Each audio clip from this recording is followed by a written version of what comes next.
বিকালবেলার দিকে full pant পরলাম, তো ফুল প্যান্ট পরার পর তারপরে আর কি ফুল শার্টও পরে নিলাম, তার উপরে আবার হালকা একটা লাল গেঞ্জি পরে নিলাম, প্রচণ্ড পরিমাণে ঠান্ডাও লাগে, ঠান্ডার দিন বলে কথা আর কি। তো তারপরে আমি সাইকেলের মধ্যে আর কি ব্যাগটা ঝুলিয়ে নিলাম, আর ব্যাগের মধ্যে আছে লাল কালারের একটা সোয়েটার, তো সোয়েটারটা তোমরা দেখতেই পারলা। তো তারপরে আর কি হাঁসকলের হুকগুলোই বানানি হয়েছিল, আর নিচে পাতি আছে বস্তার ভিতরেই, তো বিশেষ সেই হুকগুলো বস্তার মধ্যে ঢুকিয়ে দিলাম, বস্তাটা ঠিকঠাক করে প্যাক করলাম। তো প্যাক করার পর তারপরে বস্তাটা যে আর কি, তো সেই বস্তাটা আর কি সাইকেলের কেরিয়ারের মধ্যে উঠাইতে লাগবে, তো তার জন্য আর কি সাইকেলের কেরিয়ারের যে রশিটা খুললাম, তো খোলার পর তারপরে আর কি বস্তাটা সেই জায়গায় বসাইলাম, তো বসানোর পর তারপরে আর কি সেই বস্তাটা শক্তমক্ত করে রশি দিয়ে বাঁধলাম।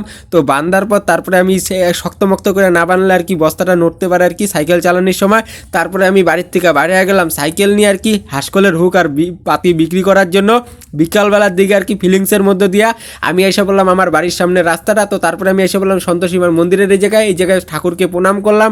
প্রণাম করার পর তারপরে আমি এসে পড়লাম খাগড়াবাড়ি চৌপতি। তো খাগড়াবাড়ি চৌপতিটা তোমরা বিকালবেলার দিকে দেখতেই পাচ্ছ পুরো ফিলিংসের মধ্যে দিয়ে আর কি, যেহেতু এই জায়গায় রেড সিগন্যাল পড়ছিল কিছুক্ষণ দাঁড়াইছিলাম, তো তারপরে আর কি কিছুক্ষণ দাঁড়ানোর পর গ্রিন সিগন্যাল দিল, তারপরে আমি সেই জায়গার থেকে এসে পড়লাম ট্যাঙ্গনবাড়ির এই জায়গায়। ট্যাঙ্গনবাড়িটা হলো পুন্ডিবাড়ি যাইতে পারে রাজারহাটের আগে।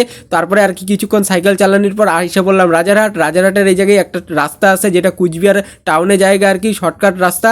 তো এটা হলো বা সাইডের রাস্তা, এই যে দেখতেই পাচ্ছ এই বা সাইডের রাস্তা যেটা কুচবিহার টাউনে যায়।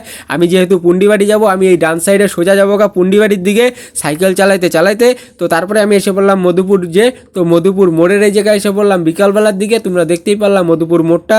তো মধুপুর মোড় পার করার পর তারপরে কোন জায়গা আসি সেটা তোমরা দেখতেই পারবা ভিডিওর মধ্যে। তো কিছুক্ষণ সাইকেল চালানোর পর তারপরে আমি এসে পড়লাম চন্দন চুরাহা, যে জায়গাটা আর কি পুন্ডিবাড়ির আগে, তো সেই জায়গাটা। তারপরে সেই জায়গাটা পার করার পর তারপরে আমি এসে পড়লাম ধর্মবরের কুটি। তো তারপরে আমি এসে পড়লাম পিচের ডাঙ্গার এই জায়গায় আর কি উত্তরবঙ্গ কৃষি বিশ্ববিদ্যালয় দেখতে পারলা সেটা তোমরা।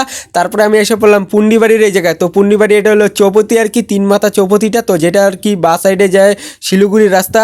তো দেখতেই পারলা আর কি সেই পুন্ডিবাড়ি চৌপতিটা বিকালবেলার দিকে আর কি, এই রাস্তাটাই হলো বা সাইডের রাস্তাটা হলো শিলিগুড়ির দিকে যাওয়ার রাস্তা আর কি।